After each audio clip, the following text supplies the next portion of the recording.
Bienvenidos muchachos a esta clase de bioinformática. Entonces vamos a conversar un ratito sobre CRISPR. Espero que se hayan dado cuenta que estas dos señoras ganaron el premio Nobel de química el año pasado. Bueno, este año estuvo muy bonito también porque fue un sensor de sensing de temperatura y también de sensitivo. Está bien bonito el sensor. Por si quieren también presentarlo como proyecto.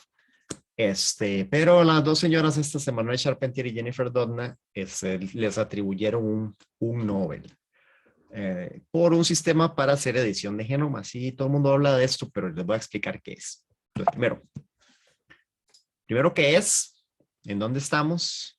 Bueno, la parte jurídica no la voy a explicar porque es un poco áspero y tal vez esta no es el escenario para conversar, pero si en algún momento les interesa, con mucho gusto se los explico.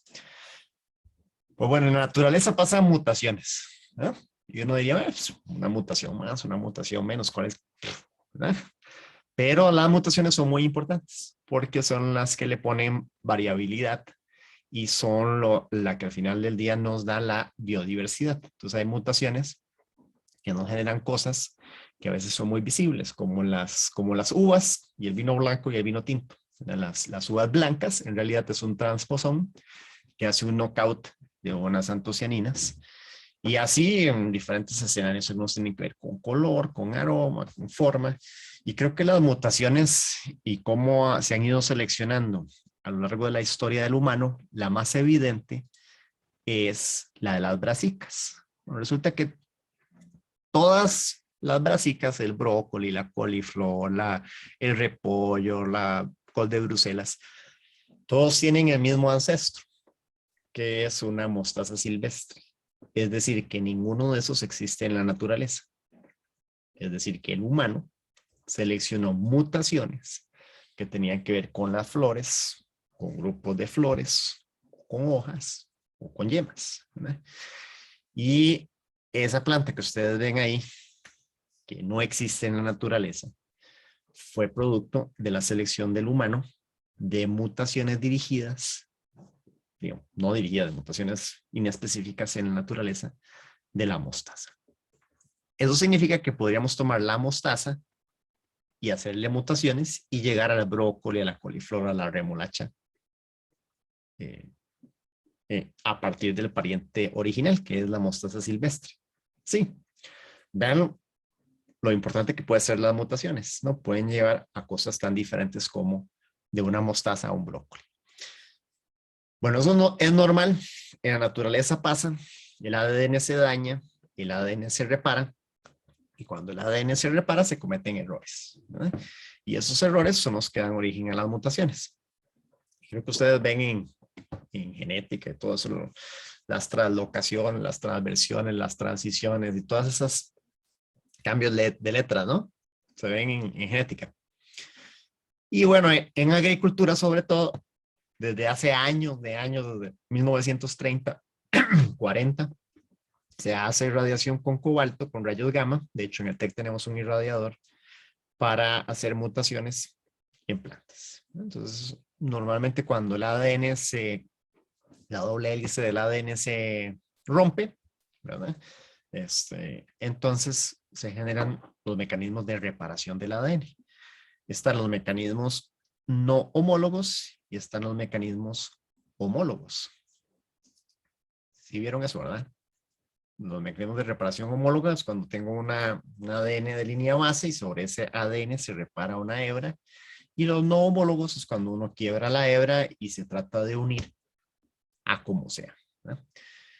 Y bueno, en la historia del ADN han habido algunas tijeras moleculares que se han utilizado para cortar el ADN y que el mecanismo natural de reparación del ADN pues introduzca mutaciones, como los dedos de zinc, las TALENs y CRISPR. CRISPR es, digamos, la más moderna, pero no es la única, y a diferencia de TALENs y dedos de zinc, pues la diferencia es que es muy barata y muy específica. Puede llegar a lo mismo con dedos de zinc y TALENs, pero son como unas tijeras muy, muy grandototas y son muy, muy caras, ¿verdad? En cambio, con CRISPR, con unos cuantos cientos de dólares, puedes tener tu diseño hecho. Ya. Cuando el ADN se corta, uy, dice que ¿qué pasa acá? Que tengo... Si me están escuchando, es que me dice que como que estaba un poquito lento el internet. Sí, como que se entrecorta un poco. A ver, ¿qué pasa? Ya se estabilizó. ¿Ya me escuchan? Ahora sí. Ahora. Sí, Sí, profe. mejor. Ok, les voy a quitar el video para no saturar el ancho de banda. Pues bueno, entonces, cuando uno corta el ADN, puede disparar la reparación homóloga o la reparación no homóloga, ¿verdad? Y ahora sí, entremos en CRISPR. Entonces, CRISPR, ¿qué es? ¿Verdad?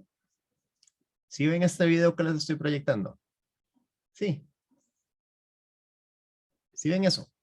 ¿Están viendo esa cosa Sí, azul? profe. Ok, esa cosa azul, esa cosa azul que está ahí, es la enzima Cas9. Y la cosa que está enredada, ahí, ese choricillo rojo, es un ARN, ¿sí? Y a ese ARN se le llama un single guide RNA, una RNA de hebra sencilla, ¿verdad? Y ese ARN tiene dos características, una colita que se acopla a la Cas9, que es ese piuchillo que ustedes le ven ahí en la colita, y una parte extrema en la cual uno puede intercambiar, que son esas 20 letras que están al final de esos dientotes, que es la enzima Cas esta, y que uno puede intercambiar. Y esas 20 letras, vamos a ver si lo retraso un poquito para que las vean. Estas 20 letras que están aquí, esas que están acá, en ese extremo, si uno las cambia, la enzima va a identificar esas mismas 20 letras en el genoma. Y lo que va a pasar es que el complejo, que se llama Cas9 más el single guide, van a ir a identificar un sitio de anclaje que se llama el sitio PAM, que es cualquier letra A, T, C, G y termina en GG, o sea, dos guaninas. Es un sitio de anclaje y va a identificar 20 letras después del sitio de anclaje, las va a desenredar el ADN, va a acoplar el ADN y la Cas9 va a cortar el ADN de doble hebra 3 letras, es decir, en la posición 3, corriente abajo del sitio PAM. Véanlo, véanle los dientes ahí donde lo corta. Chácata, ¿lo ven? 3 letras corriente abajo del sitio PAM. Eso que está brillando ahí es PAM y 1, 2, 3. 3 letritas corriente abajo del sitio de anclaje PAM. Y una vez que el ADN de doble hebra se corta, la maquinaria de reparación del ADN va a tratar de repararlo y por lo general va a terminar en un knockout. Por lo general, no siempre. ¿Verdad? Eso es lo más sencillo. ¿Verdad? Una Cas. Ahora les voy a enseñar otro modelo que es por recombinación homóloga. Pero véanlo, esa es la Cas, esas son las 20 letras y a la par de las 20 letras el scaffold, el andamio, que sirve para que la Cas identifique nuestra secuencia. La Cas va, identifica las 20 letras idénticas en el genoma, se ancla al sitio PAM, reconoce las 20 letras, una unión perfecta y corta en la tercera letra corriente abajo del sitio PAM. Libera el ADN y por la reparación no homóloga, normalmente se introducen o se eliminan letras que por lo general, no siempre, pero por lo general termina en un knockout, porque se pierde las tripletas que van de 3 en 3, ¿se acuerdan? Entonces, al perderse el orden, pues también se detiene el Open Reading Frame. Lo otro que se puede hacer es poner una hebra de reparación. Si uno pone una hebra simple de reparación como esa, la maquinaria de recombinación homóloga, puede usarla como base para arreglar un pedazo de ADN. Normalmente eso es un poco frecuente porque no es muy eficiente la reparación homóloga. Pero en humanos representa un gran avance porque te permite curar enfermedades genéticas que antes no se podían curar. Y es por eso que en humanos CRISPR tiene tanta fama de que te permite hacer o permite hacer reparación de taras genéticas que hasta ahora no se podían curar, ¿verdad? Por supuesto que esta es la primera generación de CRISPR de 2012 y ya vamos como por la cuarta generación de CRISPR. Pues esto ha evolucionado muchísimo y hay mejores maneras de hacer esto. Pero un poquito de antecedentes, por si les preguntan. ¿Qué es CRISPR? ¿Y por qué se llama CRISPR? ¿Y por qué se llama CRISPR si la enzima se llama Cas9? ¿Alguien tiene idea? No, no les pasa ni por nada. Bueno, resulta que este señor, que se llama Francisco Mojica, que es un español, que estaba estudiando esos laguitos rosados en el Mediterráneo, y pues lo que dijo es, mira qué interesante. Este bichito que le da el color rosado a los lagos que tienen una alta concentración de sal, y por eso se llama Alopherans mediterranei, ¿verdad? Tiene una cosa, un pedazo de ADN que es muy extraño, porque tiene unos pedacitos palindrómicos en los bordes y tiene algo diferente en el centro, ¿no? Y entonces a eso le llamó secuencias palindrómicas que se repiten, ¿no? Y que están agrupadas y que están regularmente espaciadas. Es decir, que hay una secuencia palindrómica, 20 letritas, otra secuencia palindrómica, 20 letritas, una secuencia palindrómica, etc. Y a eso le llamó CRISPR. Cuenta Francis que en realidad fue su esposa la que le dijo que el nombre sonaba bonito y que por eso él, que le quería poner todo, secuencias palindrómicas realmente espaciadas y todo este nombre, llegó al acrónimo porque la esposa le dijo que era demasiado largo y que le pusieron acrónimo y que sonaba bonito CRISPR. En fin, lo que era muy interesante y este descubrimiento de Francis es que el doctor Nakata en los años 80 había descubierto algo parecido al lado de E. coli. Y si se acuerdan en sus clases de biología, las bacterias como E. coli son muy distintas a las arqueas, como Alophyrax mediterranei. Son organismos muy, muy diferentes. Entonces, que el doctor Nakata hubiera descubierto una isla de algo que se repetía, que tenía secuencias palindrómicas al lado de un gen que se llamaba la fosfatasa alcalina, ¿verdad?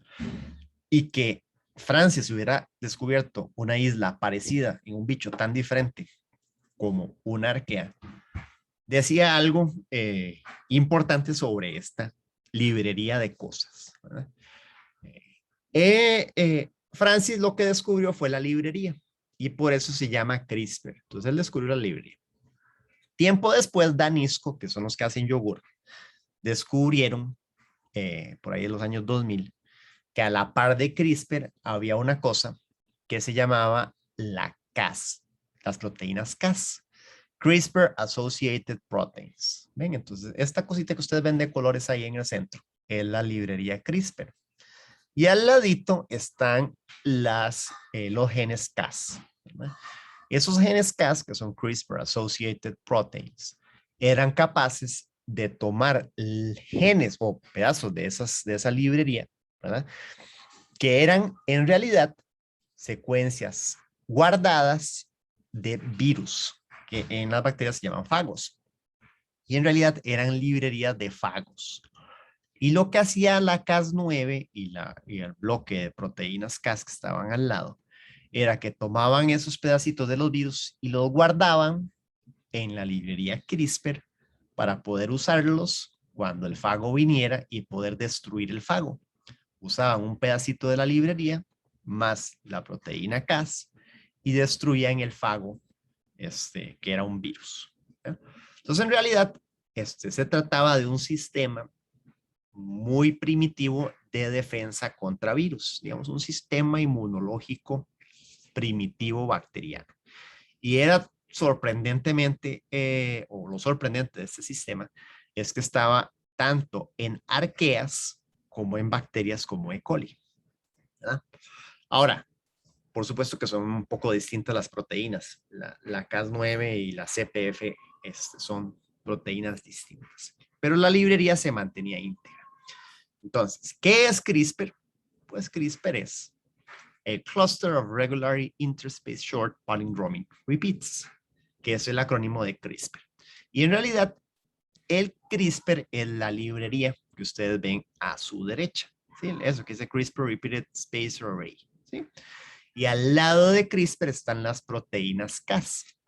Y al lado de las proteínas Cas hay un adaptador que se llama el tracer RNA. Y ese tracer RNA lo que hace es servir de intermediario entre la Cas y la librería CRISPR. ¿Sí? Entonces es un sistema de 3 elementos. Cas, lo que se llamaba cRNA, que era el pedacito de la librería, y tracer, que era el adaptador. ¿Hasta ahí lo voy bien o ya los perdí? Sí, de momento bien, o ya se me durmieron. Creo que sí, profe. Estoy un poco confundida, pero creo que sí. Otra vez entonces, bueno, otra vez entonces, las bacterias, ¿verdad? Tienen un sistema de defensa primitivo para defenderse contra los fagos. Los fagos son virus. Y los virus disparan, inyectan ADN, ¿verdad? En las bacterias y pues al igual como cualquier virus, se aprovechan de la maquinaria celular para reproducirse, ¿verdad? Y entonces, las bacterias usan un pedazo de ese virus para poder atacar el virus, ¿sí? Entonces, ¿cómo lo hacen? Con una enzima Cas que usa el pedacito de ADN, ¿verdad? Que guardó para poder identificar al virus, a la secuencia de ADN del virus, y poder cortarlo como una enzima de restricción.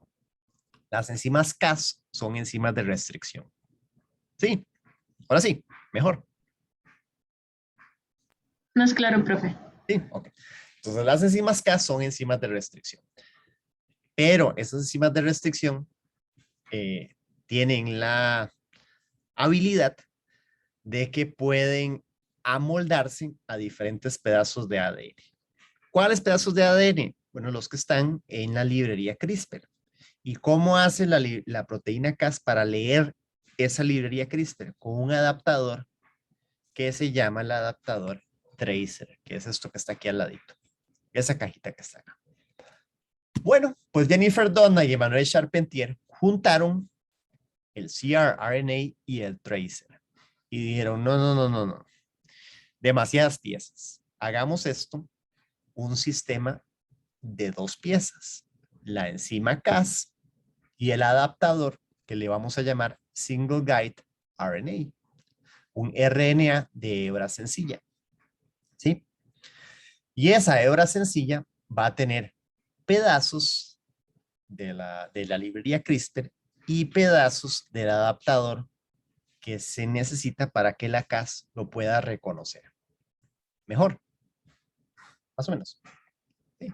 Entonces esta bola que ustedes ven aquí es la Cas y esos 2 fragmentos son los 2 pedazos que integran el sistema CRISPR wild type, es decir, el sistema silvestre.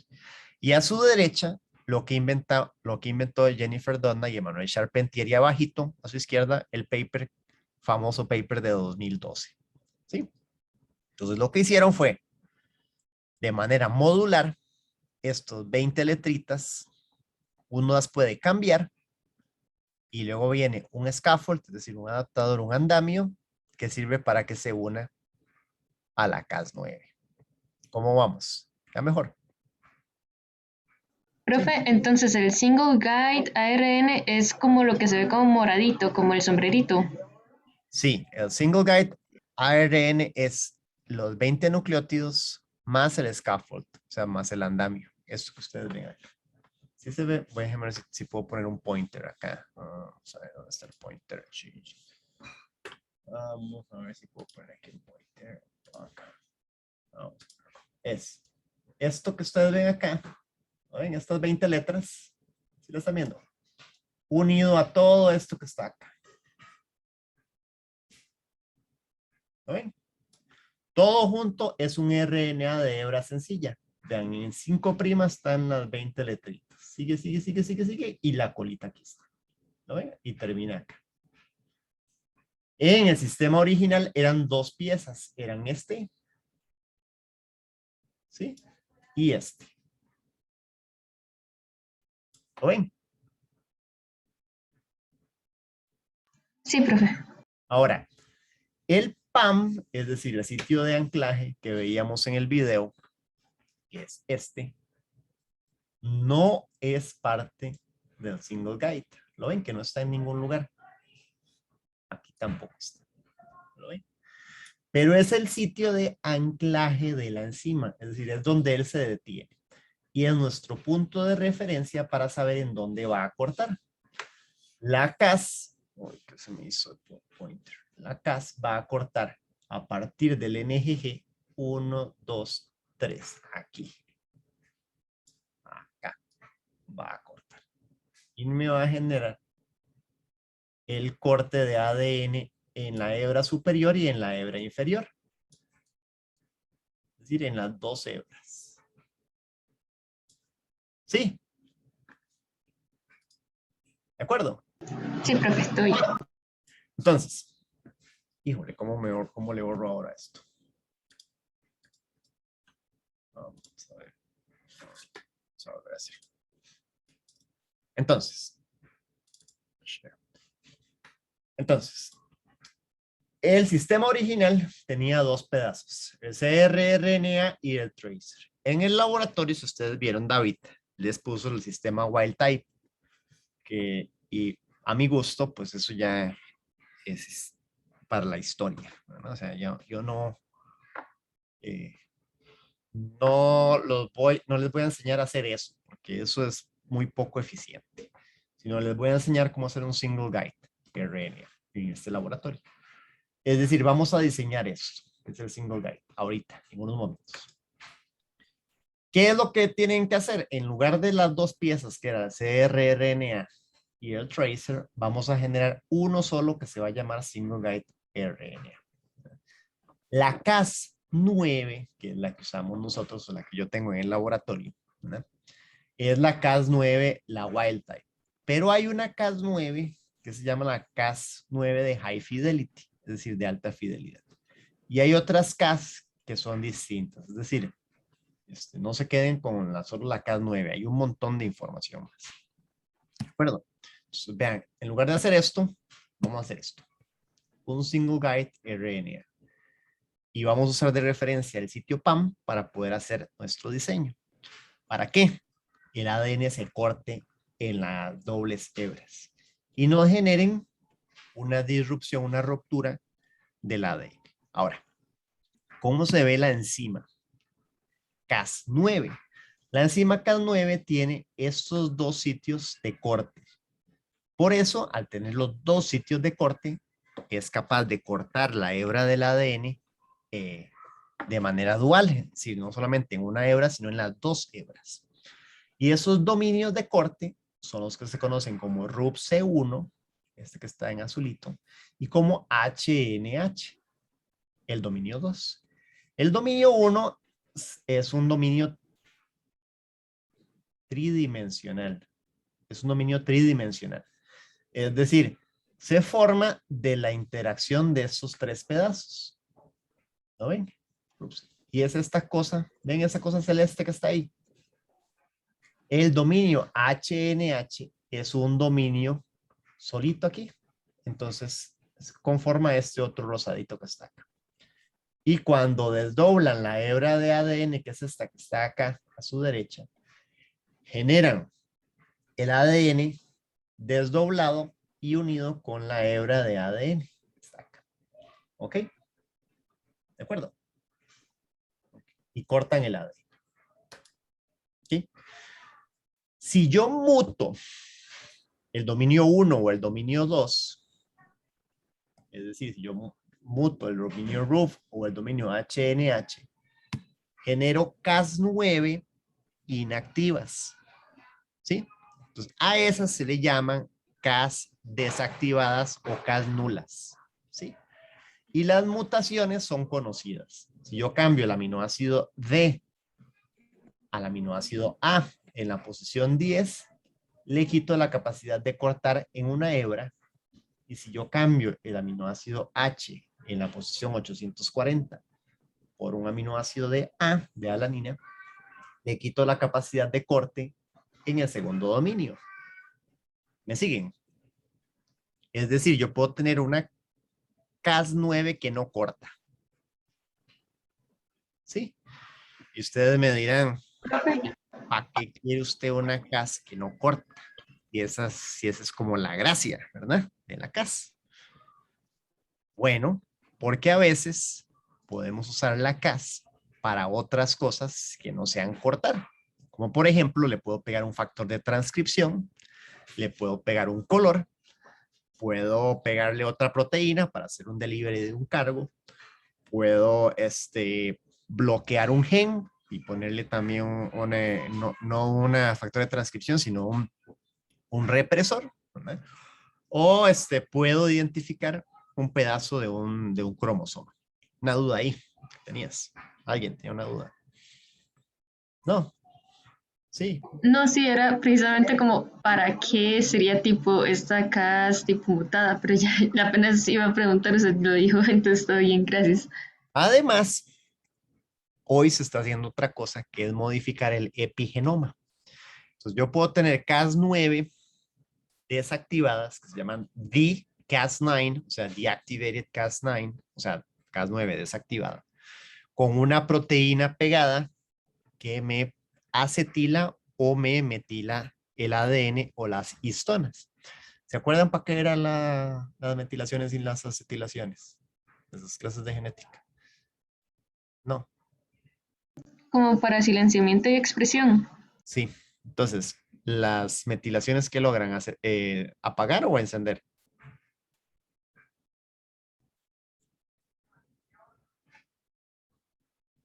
Las metilaciones apagan, ¿sí?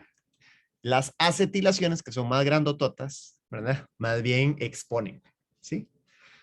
Las metilaciones, como son tan chiquitillas, entonces hacen que se compacte el ADN.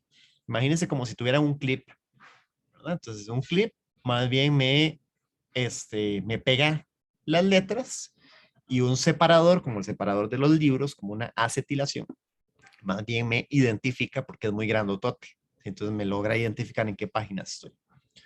¿De acuerdo? Y hay otras cosas que se le han pegado a la Cas, como por ejemplo un editor en una base. Y eso te permite ya no cortar el ADN, sino cambiar una letra en el extremo del guide. En lugar de usar el sitio PAM, que está a su derecha, el NGG, y cortar la tercera letra, que sería entre el N18 y el N17, en el extremo 5', en la posición aproximadamente 6, carbono 6, de 5 a 3', es capaz de cambiar una letra por otra. ¿Como cuál? Como una C, ¿verdad? Por una G. Y con eso, ustedes tienen un sistema que se llama un editor en una base, que puede cambiar una C por una T, o, bueno, hay de diferentes tipos. Pero uno puede cambiar una sola letra. Y a eso se llaman editores en una base. Y hay un montón de editores en una base. Y hay una modificación más moderna de la Cas, que se llama el Prime Editing, que le ponen una reverso transcriptasa. ¿Se acuerdan que era una reverso transcriptasa? Sí. Era una enzima que era capaz de copiar un RNA en un DNA, o sea, un ARN en un ADN, ¿sí? O sea, transcribe de manera reversa.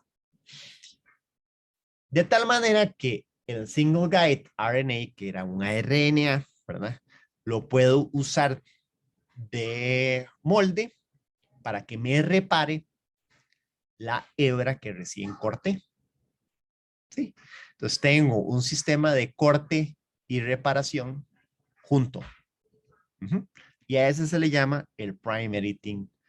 Y lo que hace es que tienes el guide normal y una colita que es la que es leída por la reverso transcriptasa para poder reparar el genoma. De tal manera que cortas acá y reparas. Y genera entonces un fragmento que se corta y se corta y se repara hasta que tener la hebra totalmente editada. Ahora, no se queden solo con la Cas9, porque esto, Cas9, fue de 2012. Hoy tenemos Cas9, Cas12, Cas12A, Cas12B y Cas13.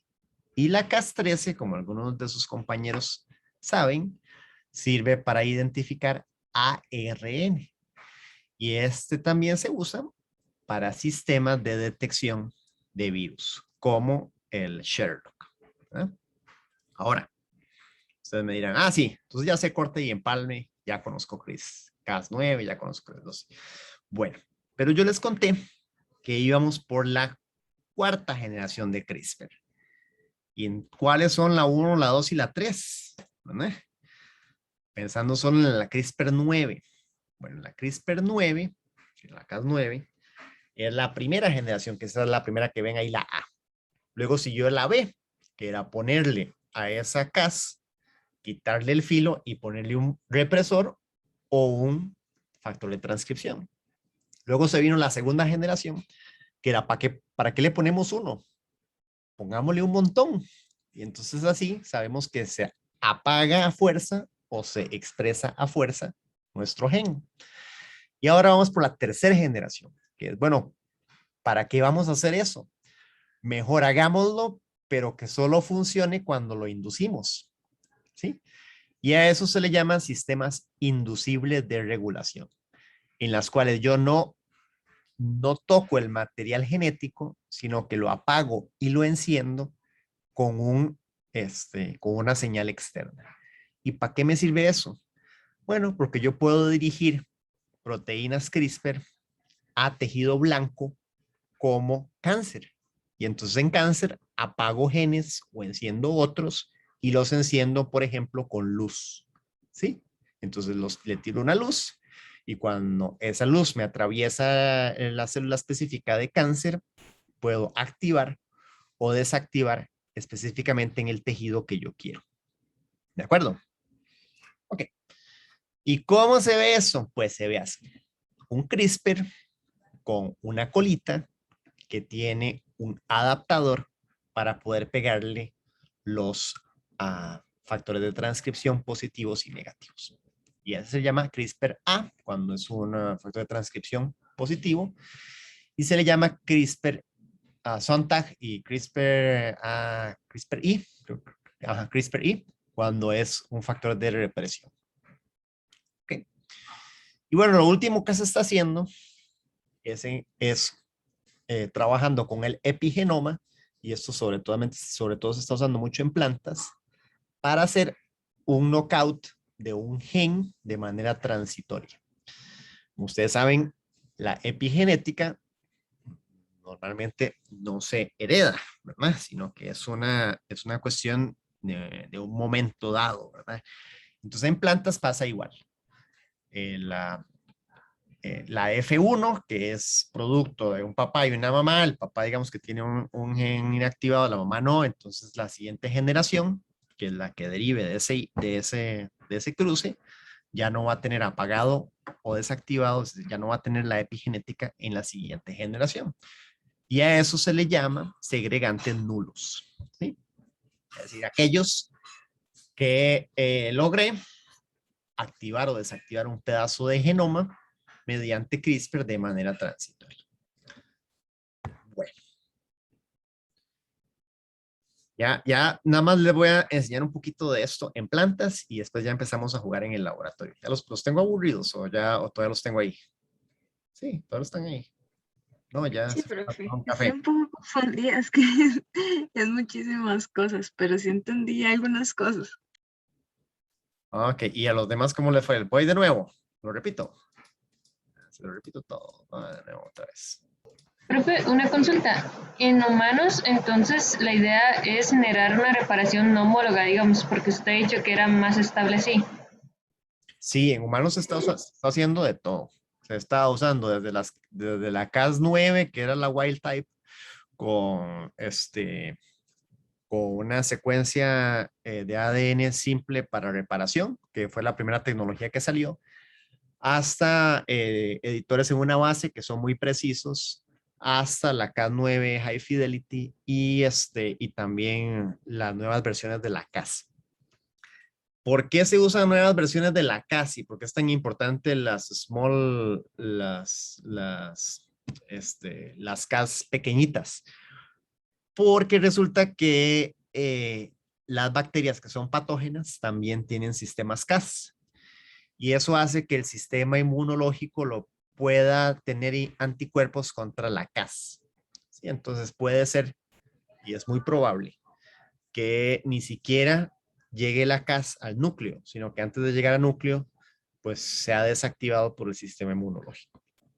Eso se ha resuelto embebiendo la CAS en una liposoma con péptidos dirigidos hacia el tejido donde uno lo quiere llevar. Entonces, la CAS se entrega en un tejido específico. Pero en humanos, el foco es principalmente reparar un genoma dañado, ¿sí? Es decir, quitar una mutación. Sí, más o menos. Ok, ok, sí, sí, todo bien, gracias. Bueno, entonces hay diferentes tipos de enzimas. Lo que hacen es cortar el ADN. Normalmente apagan un gen y también hay Cas que no cortan, sino que le adapto otras cosas para que me funcionen para otra cosa. ¿De acuerdo? Y hay también Cas que lo adapto para que me haga una edición en una base. Se llama editores en una base. Y bueno, hay muchísimo, muchísimo que contar, pero les cuento que en plantas, la cosa va rapidísimo. Tenemos plantas que resisten virus, plantas que resisten enfermedades, plantas que resisten el estrés, plantas que son resistentes a sequía, plantas que tienen mayor valor nutricional. Y no sé si vieron, hace un par de semanas Japón ya va a vender su primer tomate con alta concentración de GABA, que es un compuesto que ayuda a la presión arterial y ya lo está sacando al mercado. De hecho, ya vendió las primeras plantas para que la gente las coseche en su casa y se coma los tomatitos, que tienen un efecto nutricional positivo. Y el siguiente año va a sacar los primeros peces editados por edición de genoma que produce más proteína, es decir, peces más grandes. Y en plantas, pues esto va muy veloz. 90%, 80% de los desarrollos, 90 en azul, son públicos. Las universidades han desarrollado muchísimo de esta tecnología. La tecnología es accesible. Todos los plásmidos son accesibles en Agile. Los puedes traer, los puedes comprar y uno puede hacer los desarrollos. De hecho, nosotros en ETEC estamos haciendo varios desarrollos con CRISPR y sus compañeros en el Bioinfo 2 hicieron un CRISPR en levadura, que es lo que yo estoy haciendo. Bueno, Fusarium raza 4, ya tenemos banano resistente a Fusarium raza 4, que está siendo editado o generado por edición de genomas, ¿verdad? Y ese ya lo ya se está probando en Honduras. Entonces tenemos también un banano, que es el del Dr. Dale, que tiene un gen que existe también en banano, y lo único que se está cambiando es el promotor para que exista más expresión del gen que ya está en banano.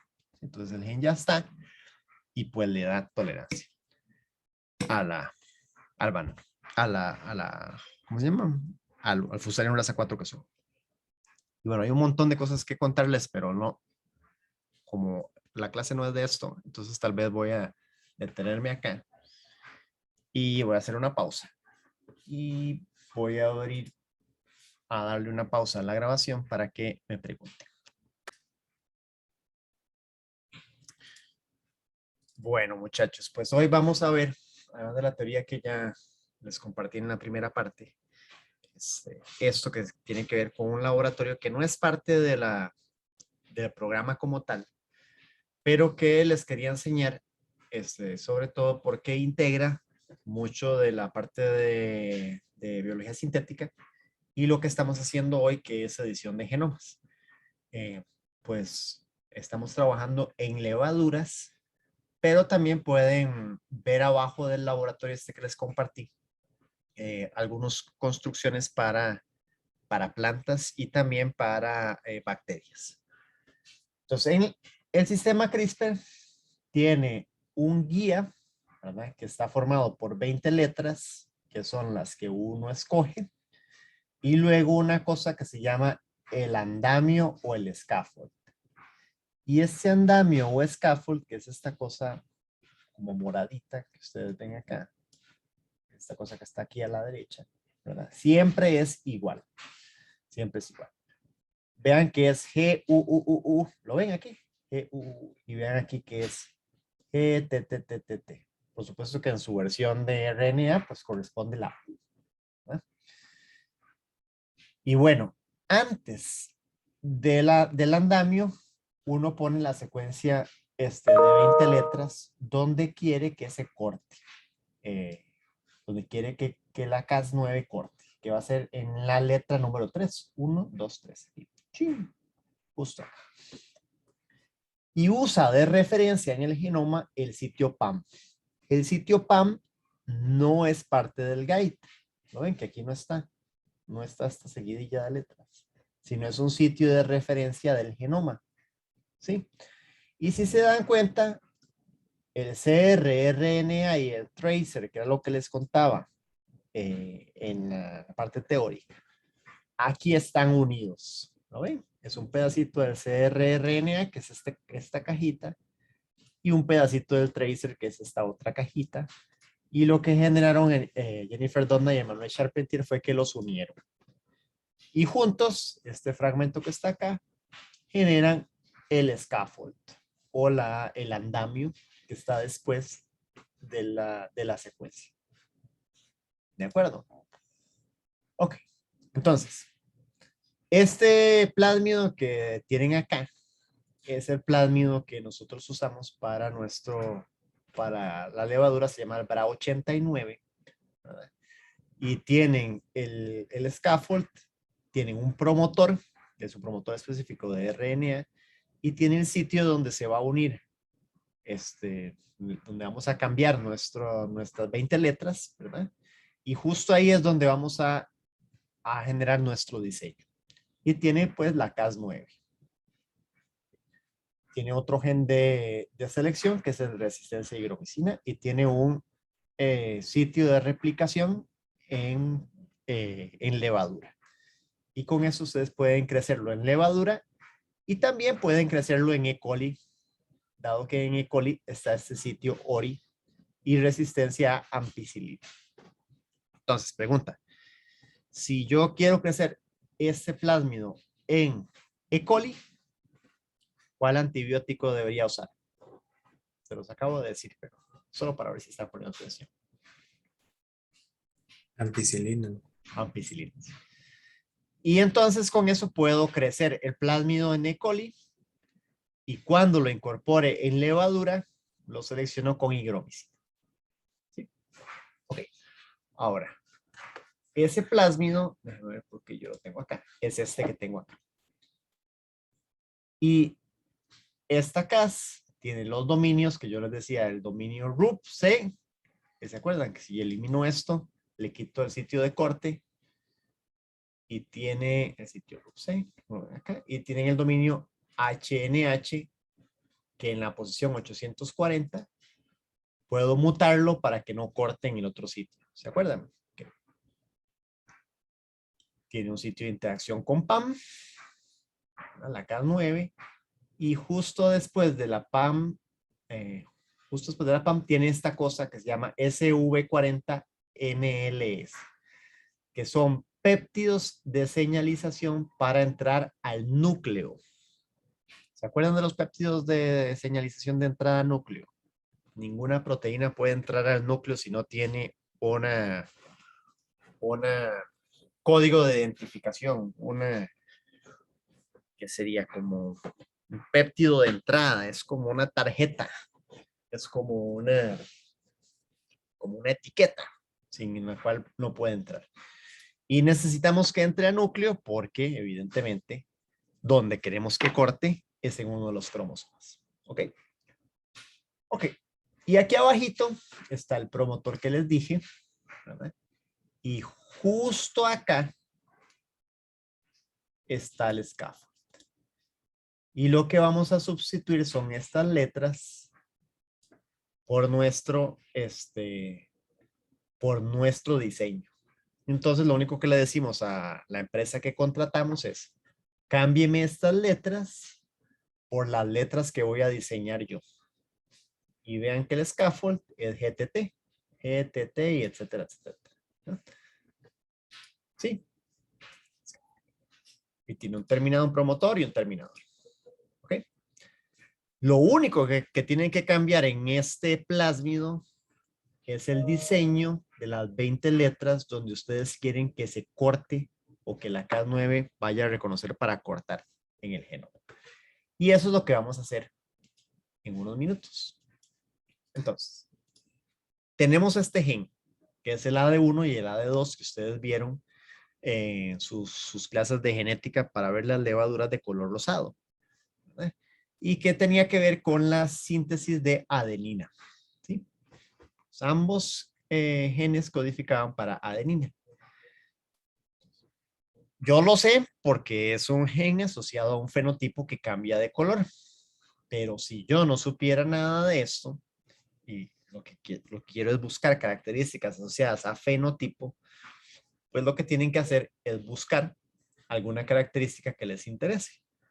Entonces en el laboratorio les puse un sitio de genoma de levadura donde ustedes pueden ver fenotipos que son interesantes. Cambio en color, cambio en tamaño, ¿verdad? Y vean que por aquí, para ver si tengo el de color. Aquí. Este que tiene que ver con cambio de color, están estos genes. ¿Los ven? Ahí, y están las mutaciones. Nulo significa que lo apagué, que lo quité. Es decir, que mutantes nulos, o sea, mutantes en los cuales apagué este gen, generan colonias rojitas. ¿Lo ven? Igual acá generan colonias rojitas. ¿Sí? ¿De acuerdo? ¿Qué más? ¿Qué más? ¿Qué más? 8 miligramos por litro. Ok, y entonces con eso ya sé que yo puedo trabajar sobre estas proteínas, ¿verdad? Y que estas proteínas o esa secuencia de ADN, pues un mutante me generaría un cambio de color. Ahora la pregunta es, bueno, muy bien, ¿y qué hago yo para, eh, para hacer el knockout? O sea, en dónde escojo yo el knockout de este gen, ¿verdad? De AD1 o de AD2, ¿verdad? Entonces vean, esta es la secuencia de AD1 en el Ensemble, que es un buscador de ADN genómico. ¿Verdad? Y déjenme ver si por aquí tengo el UniProt, que también lo puedo buscar en el UniProt. Aquí está, AD1. Y puedo saber en el UniProt, en el dominio, ¿verdad? Vean que esta proteína tiene un único dominio, que es este. Lo pueden ver en el PFAM.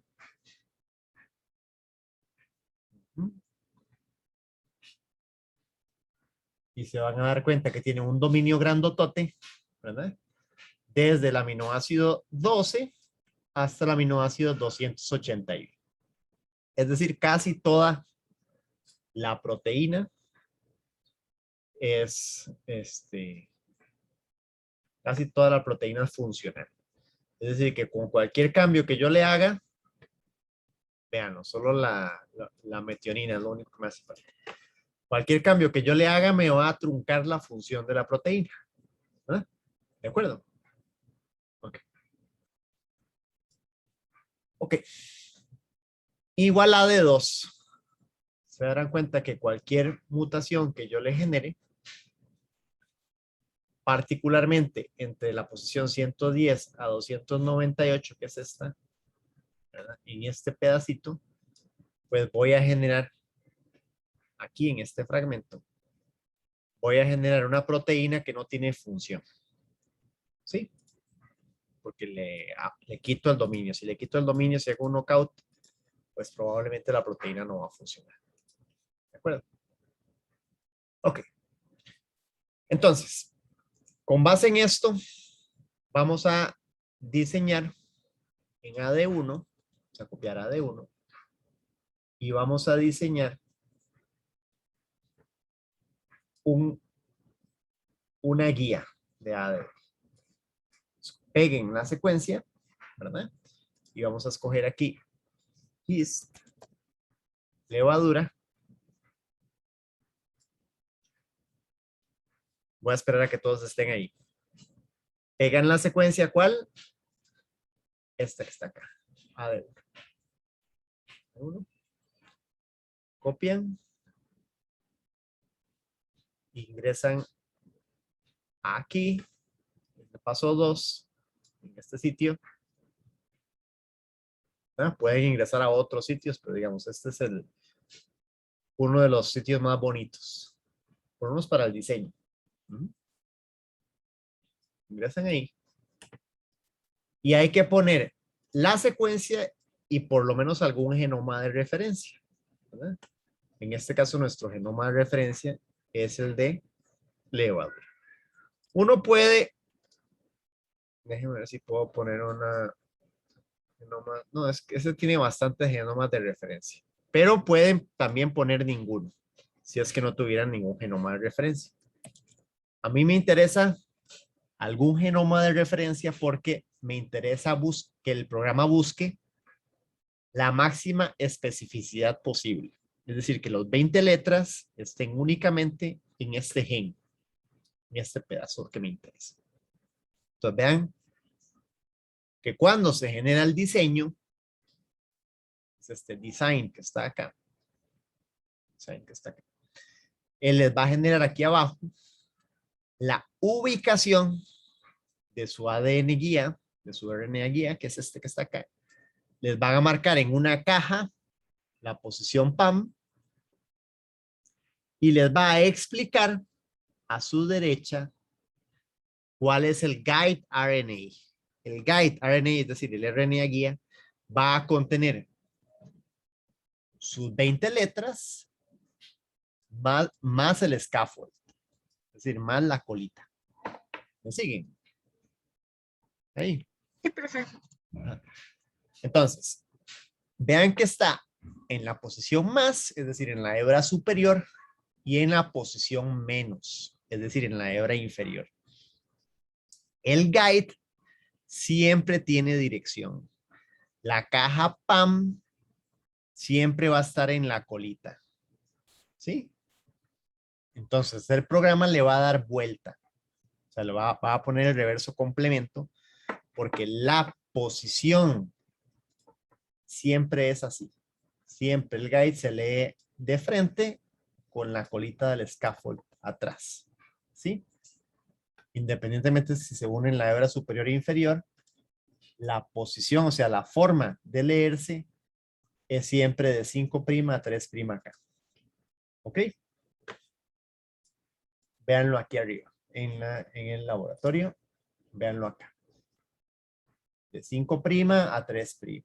En 5' las 20 letras y después el scaffold. ¿Sí? Entonces, vean que cuando seleccionamos uno como el primero que está en la posición más y le damos clic al guía, él nos va a indicar que esta es la secuencia con el PAM. El PAM es esta cajita, ¿verdad? Pero esta es la secuencia con el scaffold. Sí, tal vez véanlo en ADN para que quede más claro. Vean que esta secuencia que está aquí llega hasta acá y no contiene el sitio PAM, que es este TGG. ¿Lo ven? No contiene el sitio PAM, sino que empieza en GTT. GTT, ¿Lo ven? Vean, en el diseño, el scaffold empieza en GTT. GTTTTA. ¿Lo ven? Y vean que el scaffold es GTTTAA. ¿Lo ven? Y que el single guide, que es este, está en la posición 5', 3', 5', 3', ¿verdad? Y que no contiene el sitio PAM. ¿Sí me siguieron ahí? Okay. Entonces, ahora vamos a ver uno negativo. Entonces, el primer negativo que les apareció es la posición 37 a 59. Si le dan clic a ese, se van a dar cuenta. Vean cómo estaba. La caja era CAA y luego seguía esta, ¿verdad? Y terminaba en T, ¿verdad? Y vean que el guide está inverso.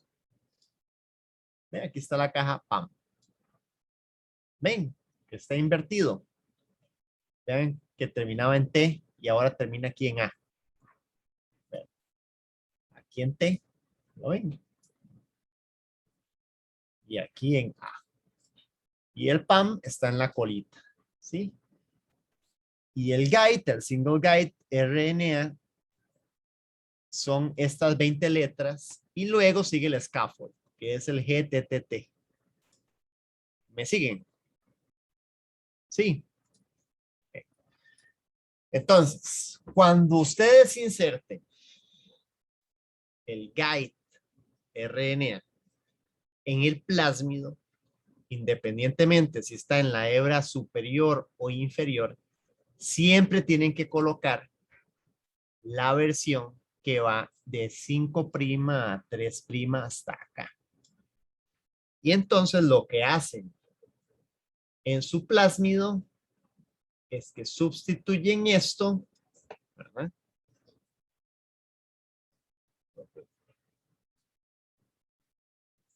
Bueno, ¿qué puedo? Ay, no, tengo que bajar el bloque. Sustituyen esto por la secuencia de interés de ustedes. ¿Y cómo se hace? Bueno, en el laboratorio les enseñé, aquí abajito,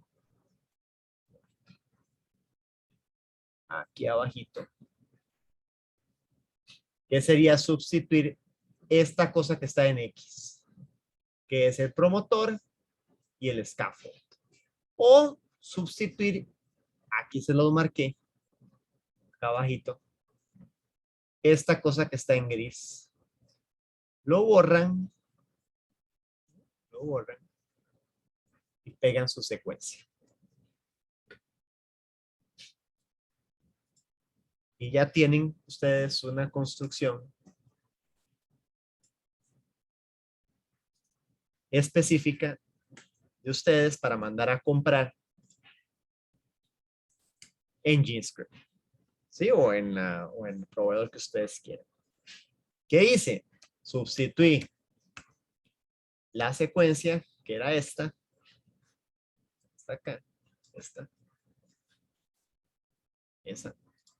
Y vean que el scaffold es GTT, ¿verdad? Por mi secuencia de interés. ¿Cómo se ve en el plásmido? Pues así, justo después del promotor, que me quiten esto y me pongan mis 20 letras. ¿Sí? Ahora,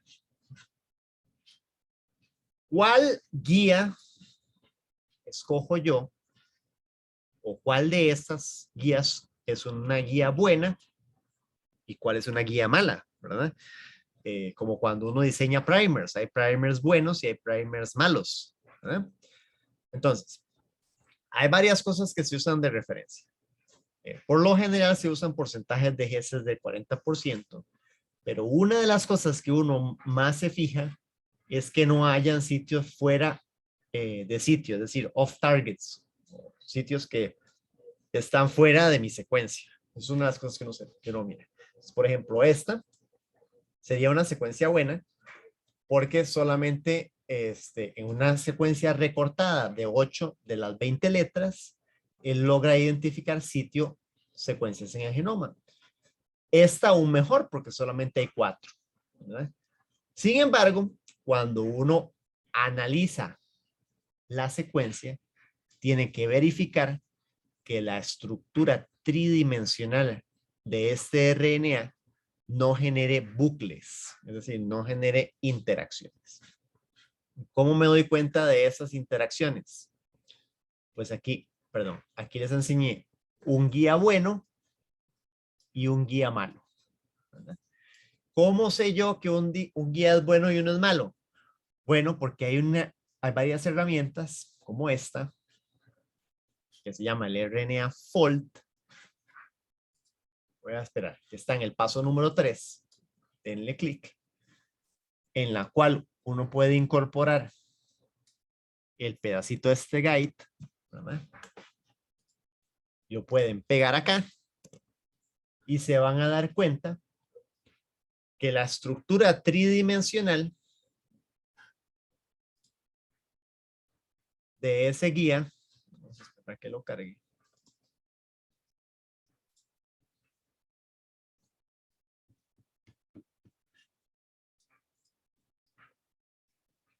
¿Y qué pasa? ¿Alguien le cargó?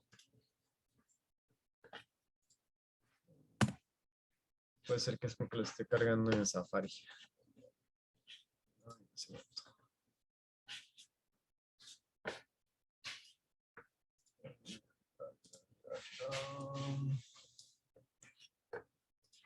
a ver si es Safari que me lo está bloqueando.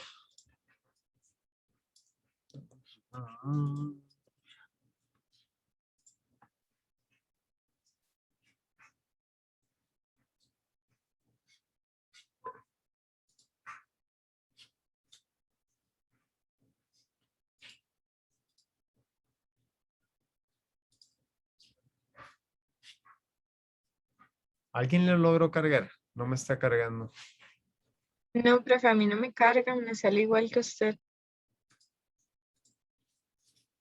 Qué madre.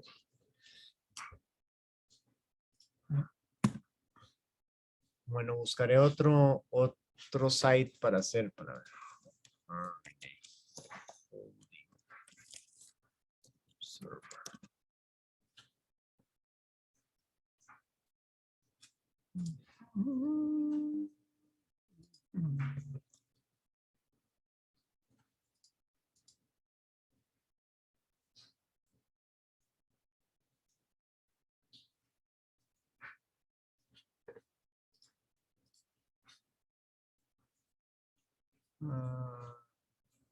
Default.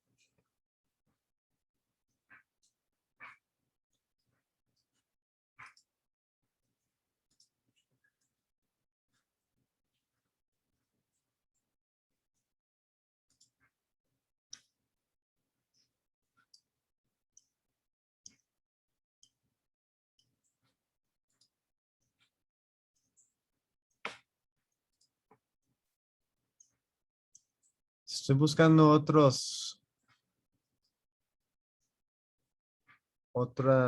sitios web para hacerlo.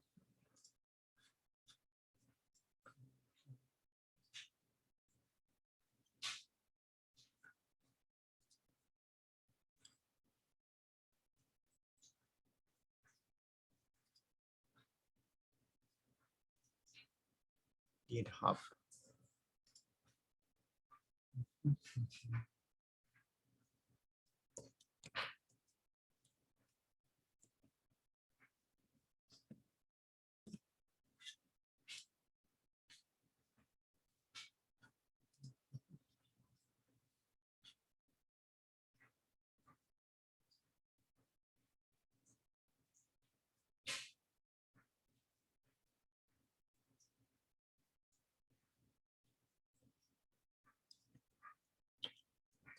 Default.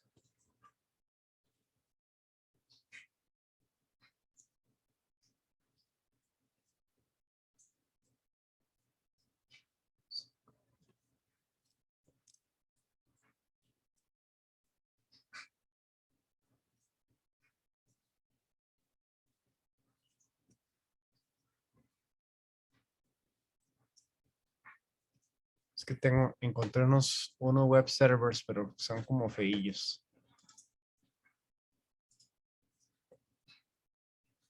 Vamos a ver. Volt.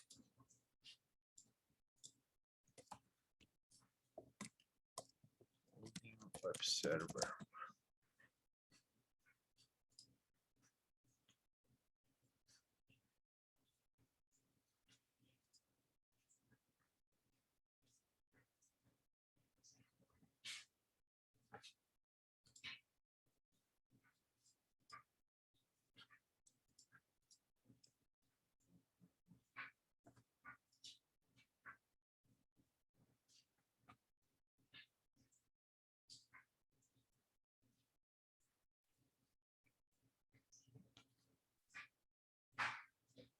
Circular plots. Vamos a ver.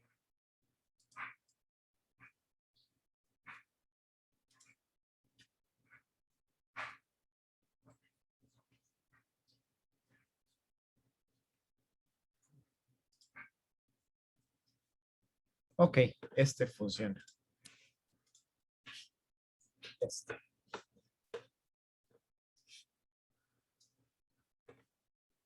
Ya se los mando al chat. Se llama RNA folding. Y espérate para ver si les mando el link por acá. Ahí. Ok. Y vean el guide que les puse ahí. Y lo pegan acá en el FASTA y le dan fold. Y vean que aquí en estructura circular, ¿verdad?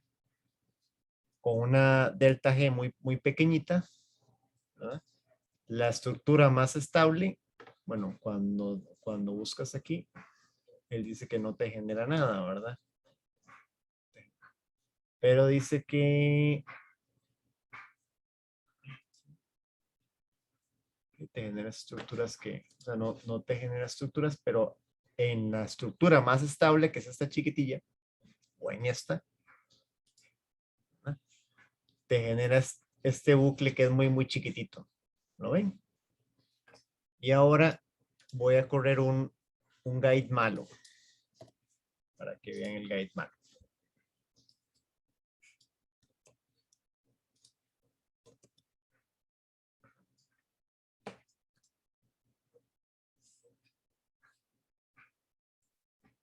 Ok, y ahí me generó, ven, un delta G muy negativo, es decir, muy probable. Y vean que la estructura aquí me genera un bucle muy grandotote. ¿Lo ven? Sí. Entonces ese bucle tan grandotote y esta delta G tan negativa, hace que esa estructura, ¿verdad? sea muy estable en comparación con la primera, que la primera, voy a volver a pegarla para que ustedes vean. La primera que es esta.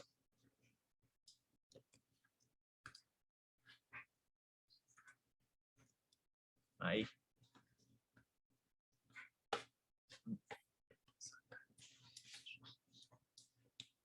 Vale. En la primera, vean que la estructura aquí, ven que es hasta positiva. 1.4 kilocalorías, es decir, tienes que meterle energía para que funcione, para que te genere la estructura esta. ¿Sí? Okay. Y con eso, pues ya sabemos, tener que cambiar el sitio ese para que vea que no cargó. Lástima porque en el RNA Fault es como muy visual.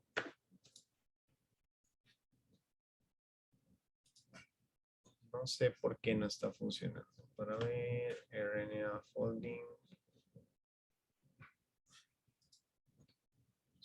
Vamos aquí.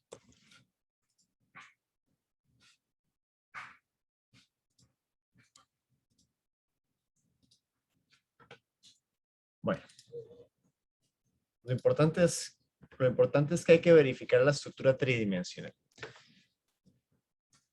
Y entonces, con base en este guide, uno malo y uno bueno, ¿verdad? Entonces uno dice, bueno, quiero este guide, ¿verdad? Y yo sé que ese guide se me va a unir en la posición 117, que por cierto lo pueden buscar, que efectivamente se va a unir aquí en la posición 117, aquí, ¿verdad? Y fíjense que el PAM, que es este que está acá, yo esperaría un corte aquí.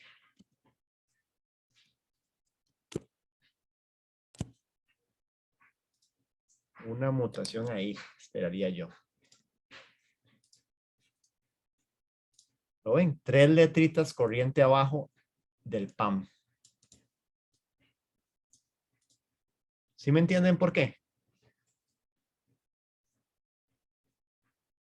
¿Sí o no? ¿Cuál mutación voy a tener? Pues no sé. Va a depender de la mutación que es aleatoria. Puede ser que me quite una letra, que me ponga otra, que me haga una deleción, que me haga una inserción.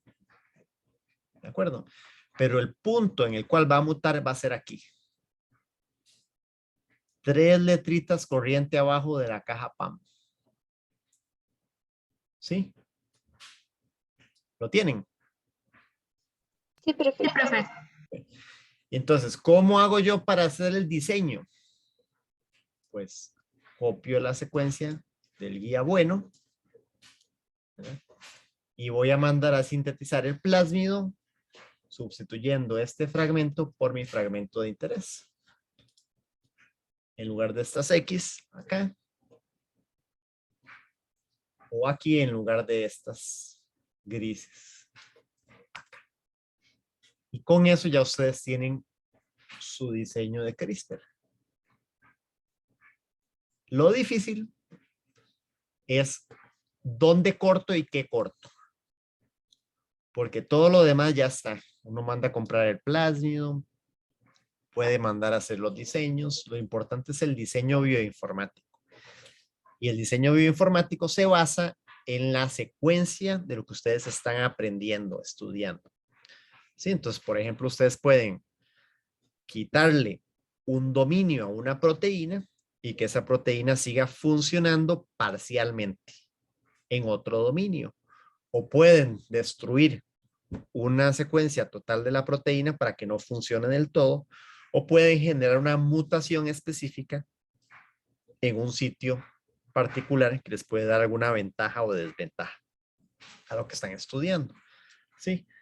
Ahora, en bacteria, que era un poco lo que proponía David en el laboratorio, se tienen o se trabaja con los dos elementos, con el cRRNA y el tracer, que están separados. Y si ustedes se dan cuenta, mantiene la estructura silvestre de CRISPR, que es los fragmentos palindrómicos, ¿verdad? Esos que están acá. Y espaciados regularmente por mi secuencia guía, que es esta que está acá. Y después de eso está la cadena líder. Sí, el tracer. ¿Recuerdan? Y con eso ustedes tienen el guide, ¿verdad? Y el CR, perdón, el CR líder, el CR más esto, que está separado por estas cosas. Y con eso ustedes ya van a tener su diseño en bacterias con los dos elementos por aparte. A mí, con honestidad, pienso que es mejor hacer esto. O sea, tener la secuencia completa y un single guide y listo. ¿Ok? Para mi gusto. ¿Ok? Y el diseño en el Prime Editing, que es este, ¿verdad? Se hace mediante un diseño que es un poco más complejo, pero que lo podemos hacer. El Prime Editing, que es con una reverso transcriptasa, usa de referencia dos cosas. Usa el guide, que es este, el scaffold, que es esto que está acá, ¿verdad? Y después usan estos dos pedazos. Uno de estos es lo púrpura o el rosadito, ¿verdad? Es lo que va a ser usado por la reverso transcriptasa para copiar, ¿verdad? Y esto que está acá es lo que va a ser usado por el sistema como un primer falso, ¿sí? Entonces este primer falso que está acá se va a unir en el sitio donde se me corta y me va a generar como este puente, digamos, para que a partir de ahí la reverso transcriptasa empiece a copiar. ¿Sí? A partir de esto, porque acuérdense que la reverso transcriptasa lo que hace es copiar de RNA a DNA. ¿Sí? Y esta colita que está acá es un falso primer momentáneo que me sirve para empezar esa doble hebra, ¿sí? Que es una doble hebra falsa. ¿Ok? Es un diseño de un RNA guía larguísimo, ¿verdad? Y es un poco difícil de generar. Pero vean, supongamos que yo quiero generar una mutación en la Cas9 para quitarle el sitio de corte en el aminoácido 10. ¿Se acuerdan que el aminoácido 10, si le cambio el aminoácido D por 1A, entonces le quito el sitio de corte? Bueno, yo ya sé que si sustituyo esta A por una C, cambio una D por una A. Y pueden hacer el ejercicio y ver las tripletas de 3 en 3, de 3 en 3, y verificar que efectivamente esta, que sería la tripleta, corresponde a D y esta corresponde a una A. ¿Verdad? Entonces, ¿cómo lo hago? Pues solamente le pongo al programa la hebra wild type y abajo la hebra corregida que yo quiero, ¿sí? Y ella se va a encargar aquí en diseñar, design PG, voy a esperar que todos estén ahí. Aquí, él se va a encargar de diseñar y me va a generar esta cosa grandotota,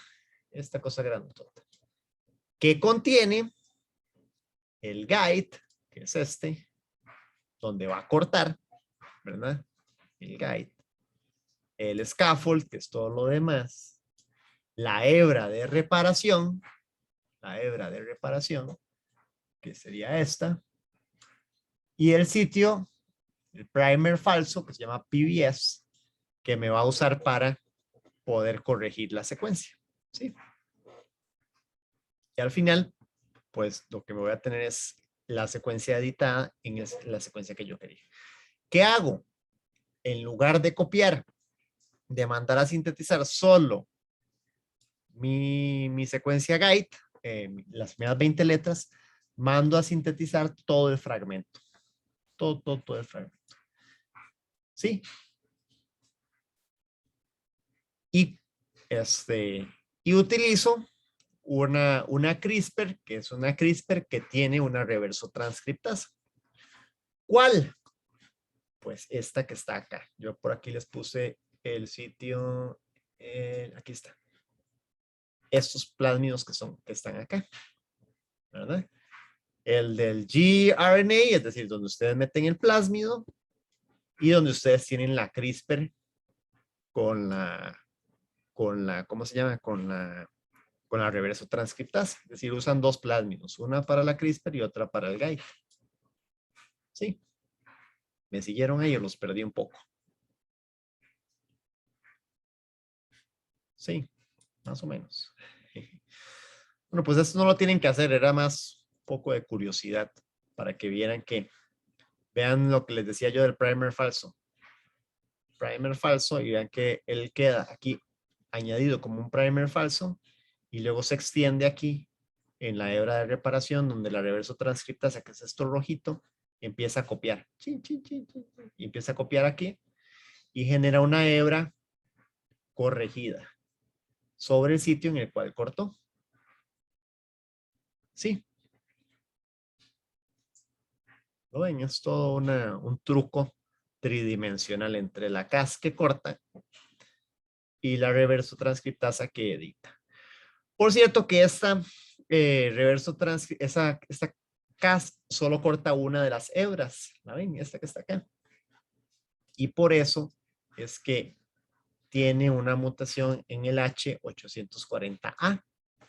Es decir, que corta solamente en la hebra, en esta hebra, no en esta. ¿Lo ven? Sí. Profe. All right. Pues, bueno.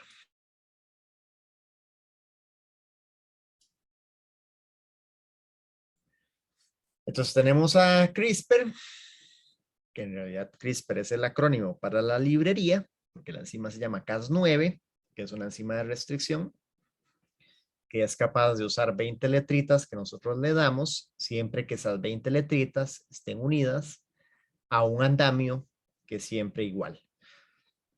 Este andamio es identificado por la Cas9, ¿verdad? Y la Cas9 usa las 20 letras más un sitio de anclaje que se llama el sitio de anclaje PAM, ¿verdad? Que está compuesto por una letra cualquiera y 2 guaninas, ¿sí? Y siempre va a cortar la hebra de ADN en sus 2 hebras, en la superior y en la inferior, ¿no? Yo les contaba que para eso, Jennifer Doudna y Emmanuel Charpentier lo que hicieron fue que unieron los 2 fragmentos de ADN, de ARN silvestre que eran independientes. Este gris era de la caja que venía de la librería CRISPR, es decir, de las secuencias que se repetían y que eran palindrómicas, ¿verdad? Y esta secuencia que está aquí en verde viene del adaptador que estaba en la secuencia tracer que está al ladito de la librería CRISPR, al lado de las proteínas Cas, CRISPR Associated Proteins, ¿verdad? Entonces uno lo que hace es que pega su secuencia guía junto con el andamio y juntos se llaman ARNG, ARN guía, ¿verdad? Eso uno lo busca una secuencia de interés, identifica la región clave y hace su diseño en alguna herramienta web, que hay muchas. ¿Cuál gen hay que hacerle knockout o cambiarlo o mutarlo? Pues el que ustedes estén estudiando, ¿verdad? Voy a enseñarles, por ejemplo, el paper que nosotros estamos redactando ahorita de la levadura esta tolerante a estrés salino. Déjenme un segundo y lo busco para que lo vean, para que vean lo que hicimos nosotros. Papers East. Por ejemplo, este es nuestro knockout, ¿verdad? Este es nuestro gen que le otorgaba salinidad y voy a las figuras para que sea más fácil de ver. Hicimos un PCR, mandamos a secuenciar el gen y vean que aquí está el PAM, ¿verdad? NGG estas, NGG, y él corta en 1, 2, 3 y aquí eliminó estas 2 letras. ¿Lo ven? Sí. Este es nuestro guide. Al lado está la AGG, ¿verdad? Y él corta 1, 2, 1, 2, 3 a partir de acá. Ven que tuvimos esta de lesión. Y esta de lesión ocasionó que se nos generara un stop codon, un codón de terminación TAA. ¿Lo ven? TAA. Y con eso hicimos un knockout en nuestro gen, que se llama el NTH2. Y ese knockout, cuando estudiamos el gen homólogo, que se llama NTH1, ese estaba normal, no tenía nada, estaba sin ninguna mutación. Y la proteína tridimensional se ve así, sin el dominio funcional, que es todo este que está acá. Todo este dominio, incluyendo este sitio activo, estos sitios activos ya no están. En el mejor de los escenarios se generaría una proteína truncada que no tiene función. ¿Ok? Las levaduras crecen bien, crecen en sal, siguen siendo viables aún a una concentración altísima de sal, que es 5%, 0.85 molar. siguen siendo normales, no les pasa nada. A nivel de microscopio tampoco, pero su curva de crecimiento es muchísimo más rápida. Y si ustedes ven, el wild type casi no crece, pero nuestros 3 mutantes sí, que fueron los que les enseñé hace un rato. ¿Verdad? Entonces, de nuevo, ¿cuál gen escogen? Pues el que ustedes estén estudiando. ¿Verdad? Entonces, vean, por ejemplo, nosotros escogimos y escogimos este guide que se cortaba en una caja porque sabíamos que ahí estaba el dominio funcional y porque es un sitio que se parece mucho a la caja que andábamos buscando en arroz. Ya les voy a enseñar en arroz para que vean. Vamos a ver.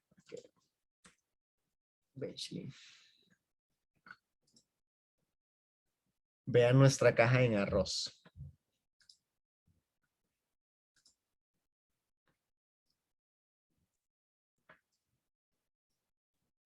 Ok, Pug trealosa.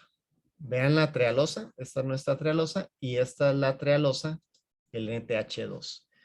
Y vean que el NTH2, que es lo que nosotros estábamos estudiando, este sitio, que fue el sitio al cual hicimos la edición, teníamos un homólogo en arroz, que es, al final del día estamos buscando también generar un mutante en arroz para que sea tolerante a sequía, estrés. Aquí también tenemos guías que eran homólogos a arroz y creo que por aquí abajo teníamos otras también que eran homólogas a arroz. Entonces vean que mi construcción en este caso la hice basado en el knockout y también en si obteníamos algún mutante que se me pareciera eventualmente a arroz para poder traslapar la información. Bueno. Entonces, generamos la secuencia, escogemos el organismo blanco, hacemos el diseño y fíjense que siempre este diseño va a tener la caja PAM en el extremo 5', porque siempre nuestra guía tiene una dirección que es justo antes del scaffold, es decir, del andamio. Porque el andamio es reconocida por la CRISPR, ¿verdad? Que es esta colita que está acá.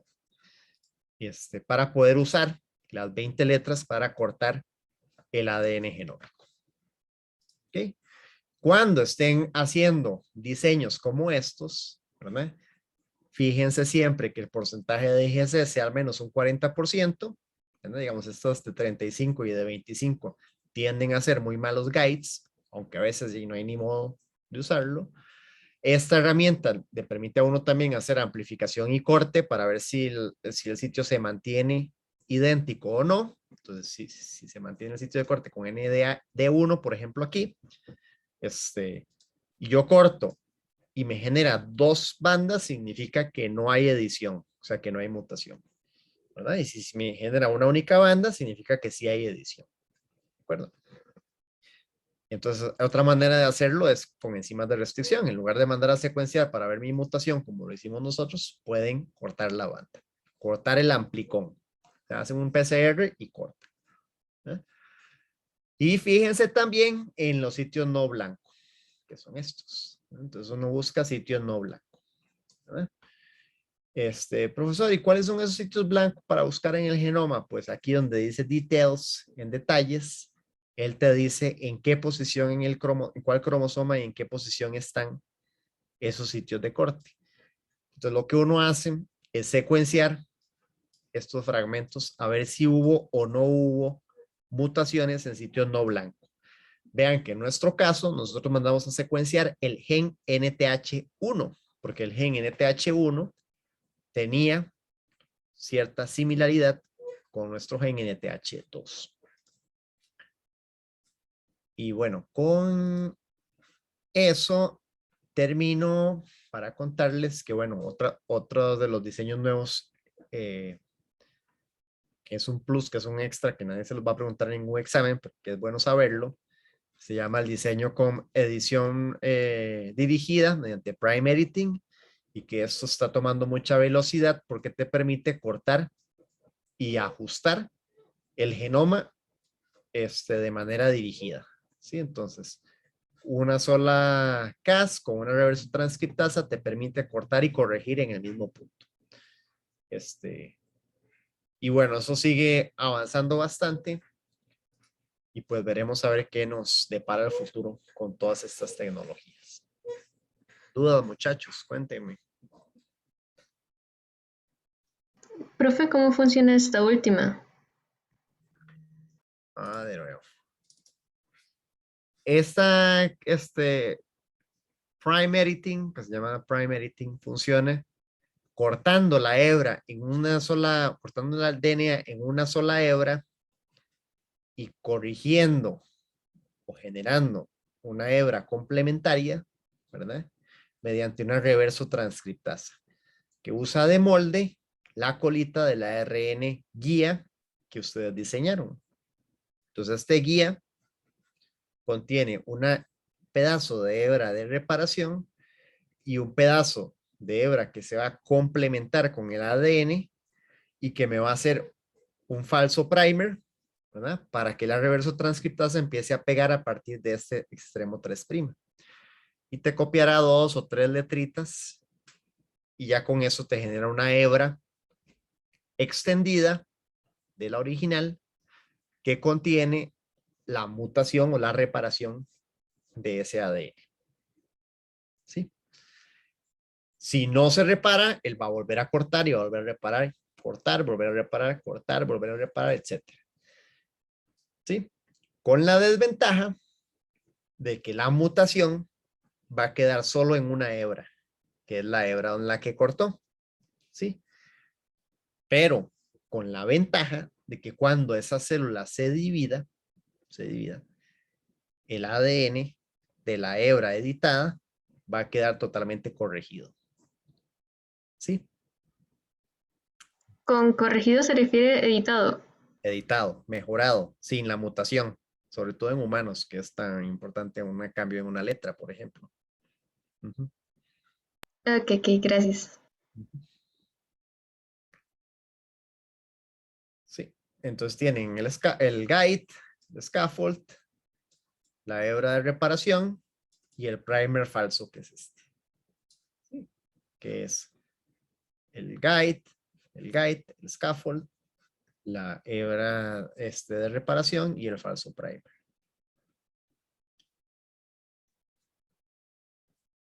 Cuando él se extiende, pues queda así, con la corrección en rojo.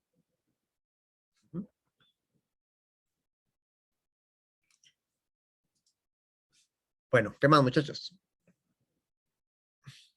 Profe, me generó duda otra cosa. Al inicio usted hablaba sobre los péptidos de señalización de entrada al núcleo. ¿Estos pueden diferir según las especies?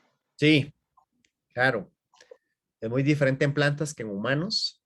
Y, por ejemplo, en levadura, el péptido de señal también es muy diferente.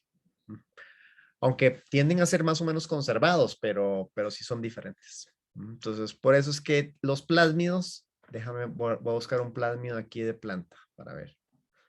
Voy a buscarte un plásmido de planta.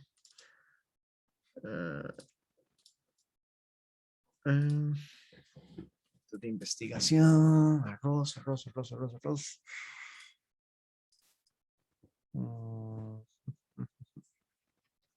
Esperen un segundo que estoy buscando los guides de arroz.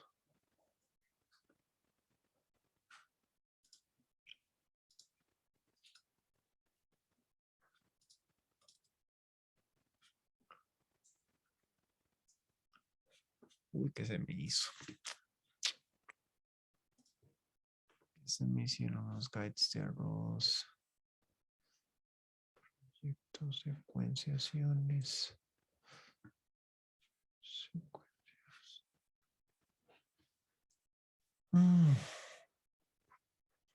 Esto es investigación. Proyecto.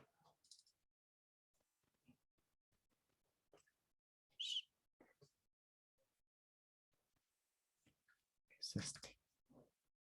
Sí, es este. Este es el guide en arroz. Vamos a ver el mapa. Sí. Esta es la casa de arroz. Déjame ver la secuencia. Tenemos la CAS. Y aquí tenemos las secuencias de entrada a núcleo. Déjame ver si son, qué tan diferentes son con las de levadura. La CAS. Prolina, lisina, lisina, lisina, arginina, lisina, valina. Vamos a ver. Prolina, lisina, lisina, lisina, arginina, lisina, valina. ¿No? Son bastante conservados. ¿Lo ves? Ajá. Pro, lis, arginina, lisina, valina. Ujú. Núcleo. Ajá. Sí, es un péptido de entrada a núcleo, bastante conservado. En este caso se mantiene conservado, pero podría cambiar. Ujú. Y podría hasta estar optimizado. De hecho, vamos a ver cuántas copias tengo aquí en el de levadura. Tengo 1, 2, 3. 1, 2, 3 copias. Aquí tengo igual 3 copias. Ok. No, está muy bien. Sí, se mantiene parecido al de arroz. Ajá. Este es el de arroz.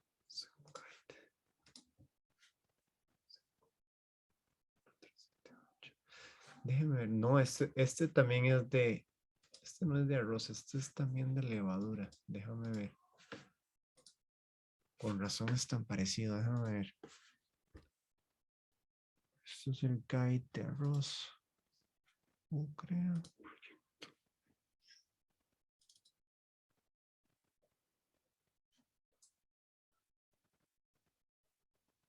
Arroz.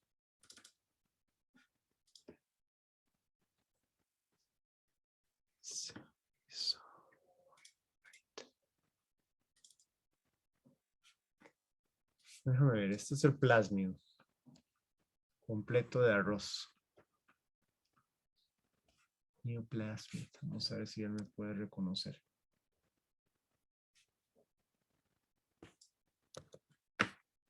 Si me puede reconocer la secuencia. Aquí está, sequence, Cas, 9. Aquí está, ves, sí es diferente. Esta es la de arroz, estaba equivocado yo. Estaba con dos plásmidos con dos plásmidos de levadura. ¿Ves? Nucleoplasmid NLS, aunque se parecen, lisina, arginina, prolina, lanina, lanina, sigue siendo bastante distinto. ¿Ves? Profe, dos cositas. Sí, adelante. Es que ahora que preguntó me surgió otra duda. Lo del péptido de entrada al núcleo, ¿eso también varía de acuerdo con lo que queramos transportar? ¿O cambia la eficiencia? ¿O si se mantiene constante a lo largo del organismo? Son diferentes, sí. Pueden ser muy diferentes, hasta pueden estar optimizados. Lo que pasa es que tienden a ser muy conservados. O sea, normalmente los péptidos de entrada a núcleo deberían de servirte. ¿Sí? Ok. Cualquiera debería de servirte. Pero no me queda duda de que algunos han de ser más eficientes que otros. ¿No? Dependiendo de tu organismo. En este caso, esta acá ya viene con este péptido de entrada. Y Y partir. la segunda cosa, ¿está proyectando algo? Sí, no lo están viendo. Qué No, pena. profe, todo este gato. Qué pena, no, ni diciéndoles toda esta historia. Vean, este núcleo plastino les está hablando en chino, entonces. Vean aquí este péptido de entrada en arroz es muy diferente a esos péptidos de entrada a levadura. ¿Lo ven?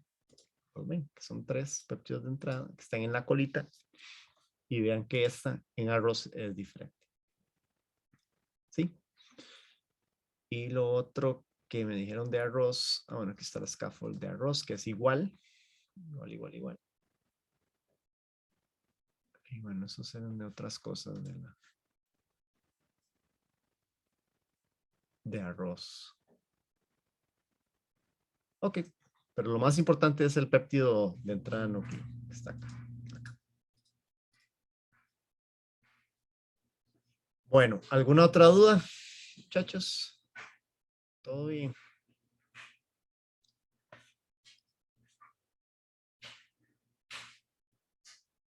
Sí. Bueno. Clase larga, pero muy bonita. La verdad es que todo esto lo hemos tenido que aprender solitos en los últimos años. Y al principio, aunque ustedes no lo crean, no nos servía nada. De hecho, ni siquiera la transformación en levadura nos servía. Hasta que Pablo, creo que no está ahí Pablo, pero hasta que Pablo empezó a optimizar algunas cosas, yo había optimizado otras cosas en levadura, empezamos a trabajar y empezamos a obtener resultados. Y de hecho, ahorita tenemos algunos mutantes en arroz. Muy, muy interesantes. Muy, muy interesantes mutantes en arroz.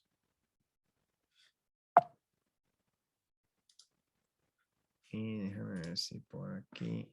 Vean, mandamos a construir el arroz. Y nos generaron los mutantes en arroz.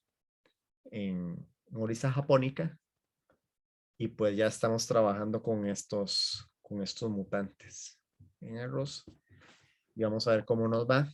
Para ver si se mantiene las mutaciones que nos otorgan tolerancia a sequía si todo sale bien. Entonces, vean que esto es una herramienta real, que no es ciencia ficción y que sí estamos trabajando en esto. Bueno, pues eso es, muchachos. Stop aquí, stop.